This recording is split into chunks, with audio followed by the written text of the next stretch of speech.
Wonderment. I'm Lauren and this is Katie. So Katie, what should we talk about today? Well, every year Workplace Gender Equality Agency, through a dataset covering 4 million employees and 12,000 employers in Australia, publishes a report about men and women's pay and job status, as well as actions employers are taking in their workplace to address the issue around gender equality. So the Gender Equality Insight Report for 2016 has drawn attention to the greater remuneration men receive compared to the women in almost every workplace scenario, but particularly in more senior occupation levels. These differences in remuneration are at the top end of the occupation scale and are shown to have severe negative impacts on a woman's expected career earnings. Where women are progressing through managerial levels at the same pace as men, they can expect to receive up to $600,000 less in a 10-year period. Let's get some opinions from some women with Street Interview. Over to there now. I work at a fast food chain, and basically we get paid on our age and our skill, not necessarily our gender. So for me, I haven't experienced anything bad about the gender pay gap, but I think around everywhere it has been a pretty big issue. So hopefully in the future it will stay equal as how it is now and everything will be fine. From my mother's experience, I feel that there's a lot of pressure from a traditional family for the woman to take care of the kids and do the child rearing.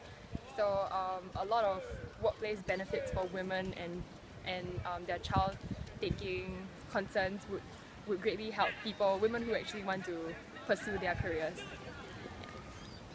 I work in governmental position and I know exactly what called glass ceiling. It mentions both tangible and intangible barriers for women to get promotion in their career. The intangible can be the family responsibility, but there are even policy regulation to give men more privilege than women. Gender pay gaps do not always directly, signal discrimination, but remain problematic for a number of reasons.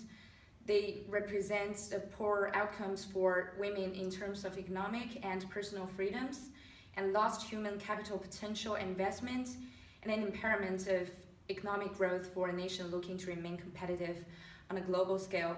But be positive, because we can see that people are already taking actions to boost gender equality. And what do you think, Lauren? Definitely. The Gender Equality Insight Report for this year also focuses on the link between female board representation and the size of the gender pay gap. It has uncovered some of the strongest evidence to date that shows that greater representation of women in boards is associated with a significant reduction in the gender pay gap in companies. And the last thing that we'll leave you with from Talk with Wonderment is looking at what some of the most powerful women think and do, because they're absolutely our sources of inspiration for young females like us. The way through the challenge is to get still and ask yourself, what is the next right move?